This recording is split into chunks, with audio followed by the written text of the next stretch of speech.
Boucherie Petit. Boucherie Petit, c'est l'arrivage de la viande fraîche tous les jours. C'est aussi la vente des produits alimentaires 01 44 02 27 65 et le 06 50 29 96 29. Boucherie Petit, c'est votre magasin.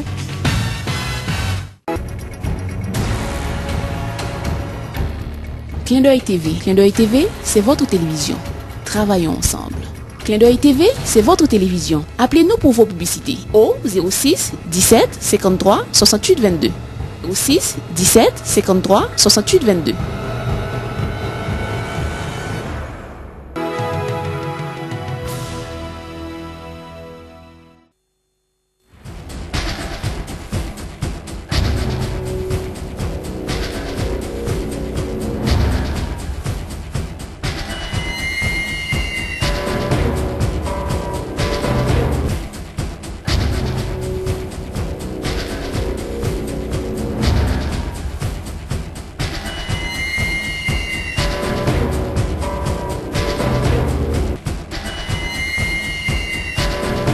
Bonsoir.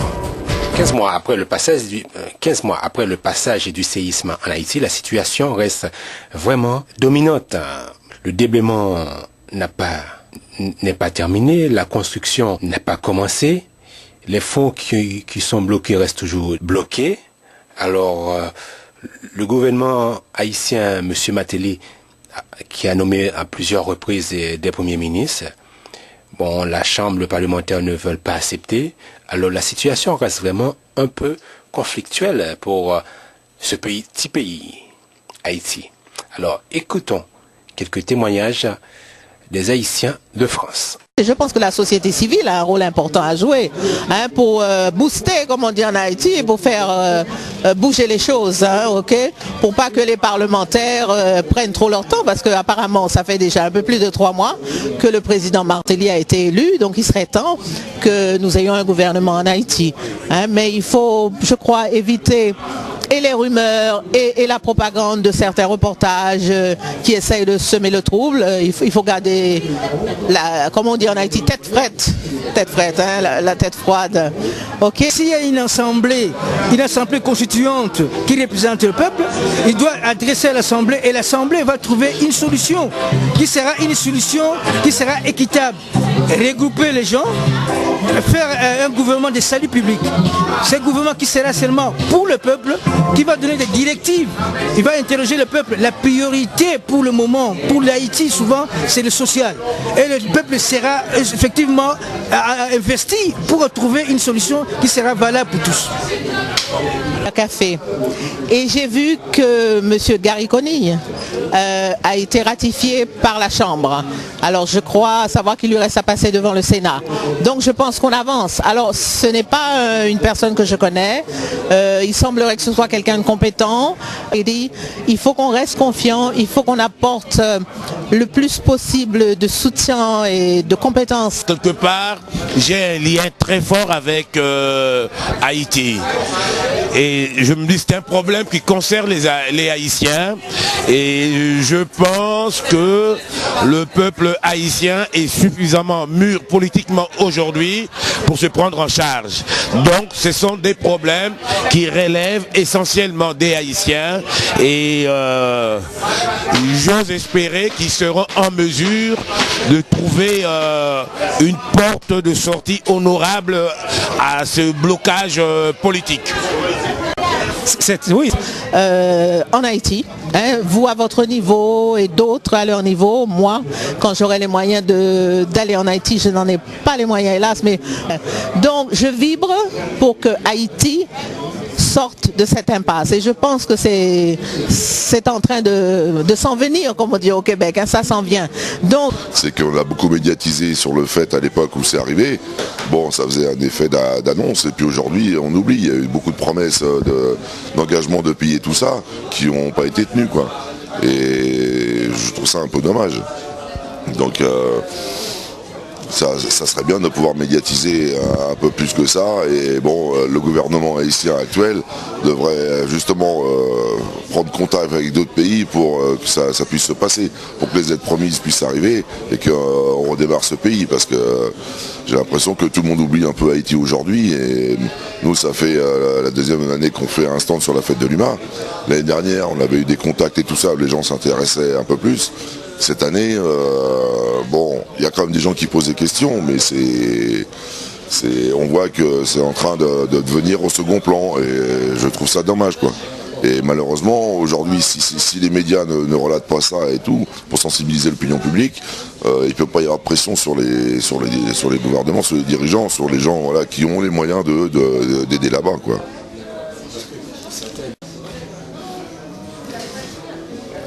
Ça m'écoeure.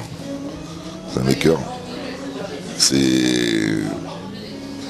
où les Américains vont venir aider parce qu'ils vont trouver un intérêt personnel, intérêt pour eux politique, mais je comprends pas qu'on laisse faire comme ça, quoi. On laisse faire comme ça. C'est honteux, quoi. Parce que Clinton a peut-être des sous bloqués, mais je crois qu'en France aussi il y a des choses qui auraient dû aller là-bas qui sont pas parties, quoi. Et malheureusement, nous, toutes les petites associations, les petites ONG qui travaillent pour aller là-bas, on essaye de faire, on rame, mais c'est pas nous qui allons changer la situation, quoi, avec nos moyens et tout ça.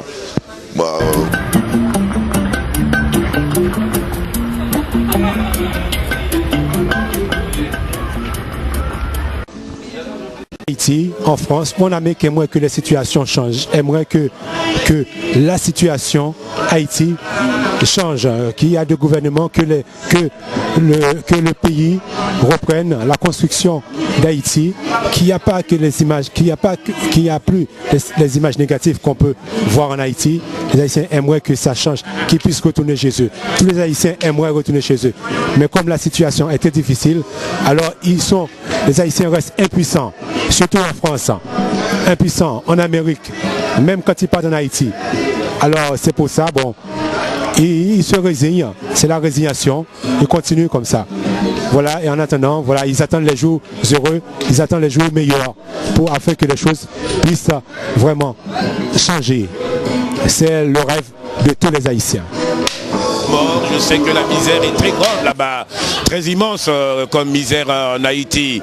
Mais il y a eu des élections, je pense, qui ont été libres, démocratiques et transparentes.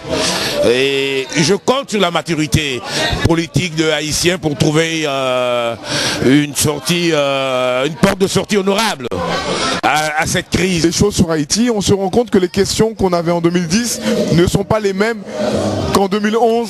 2010 c'était le séisme, l'urgence, et là cette année on parle plutôt alors où vous en êtes, la reconstruction, comment sont les Haïtiens, et c'est vraiment très intéressant pour que les associations, les individus puissent parler de leurs projets et de la façon dont les choses se déroulent en Haïti, et c'est vraiment une super expérience cette année.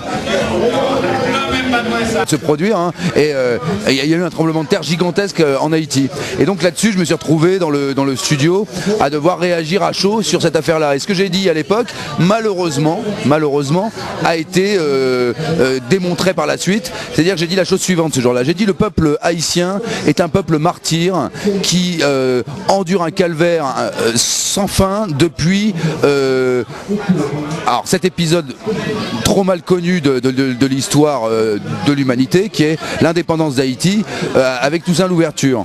Et il y a beaucoup de choses à faire, c'est vrai.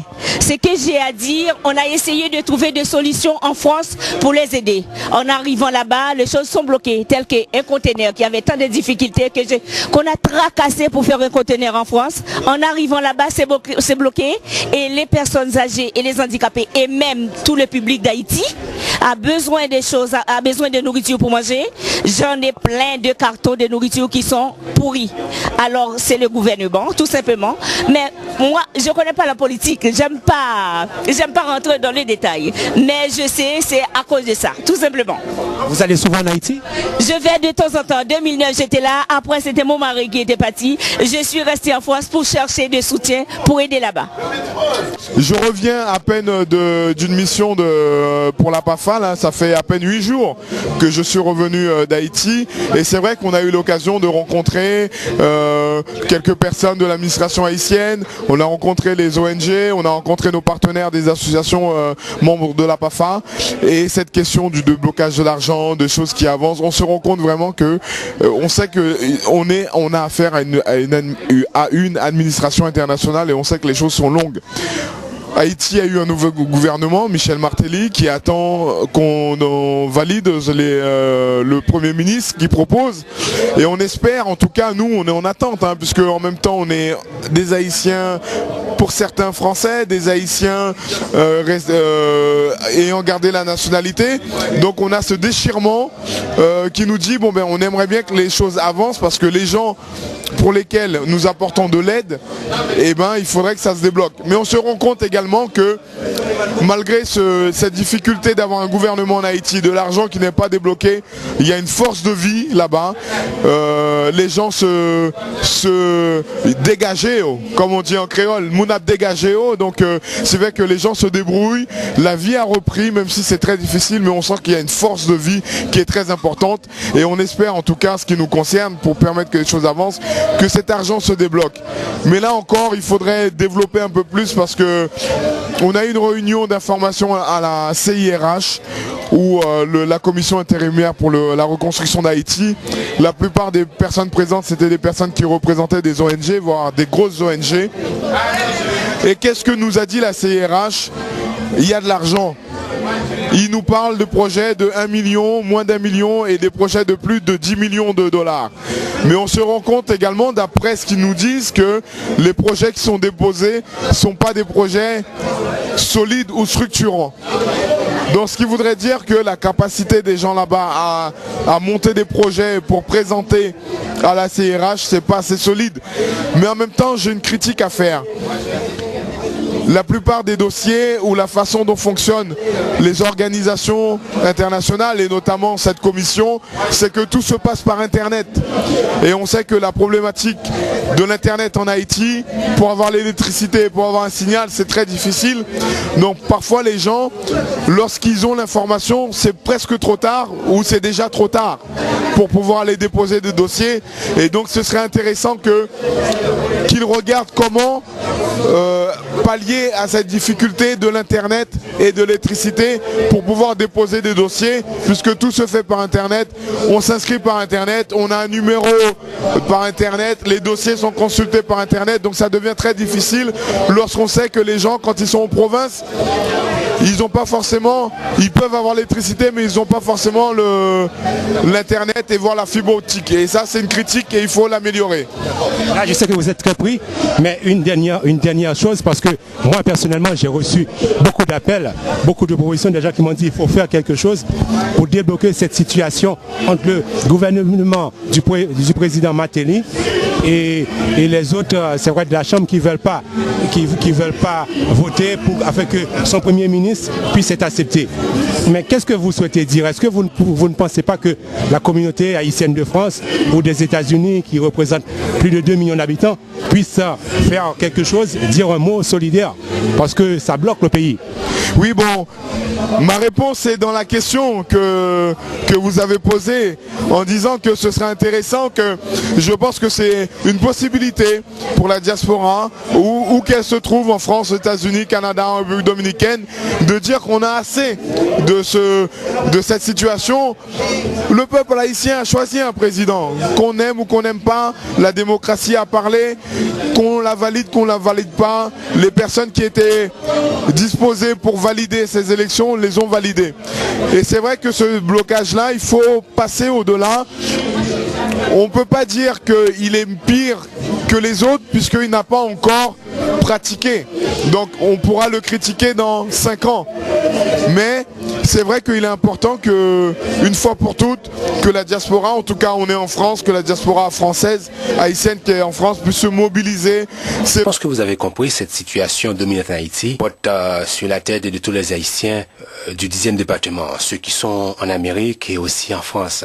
Vous avez compris surtout leurs témoignages, ce qu'ils veulent vraiment. Alors moi, j'ai pas de jugement à porter. Mais surtout, ce qu'on souhaite vraiment, c'est que cette situation bloquante en Haïti change. Parce que pendant ce moment, c'est le peuple haïtien, le peuple lui-même qui est en train de souffrir. Voilà, je vous dis merci. Et puis, à très bientôt. Ciao.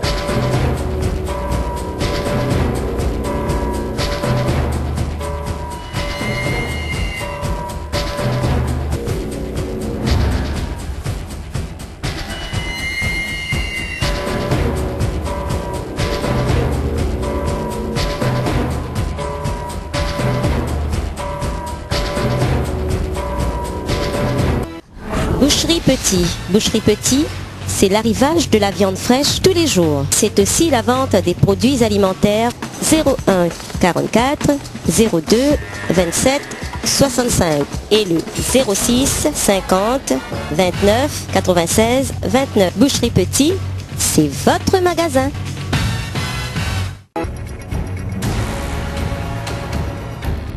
Clin d'œil TV. Clin d'œil TV, c'est votre télévision.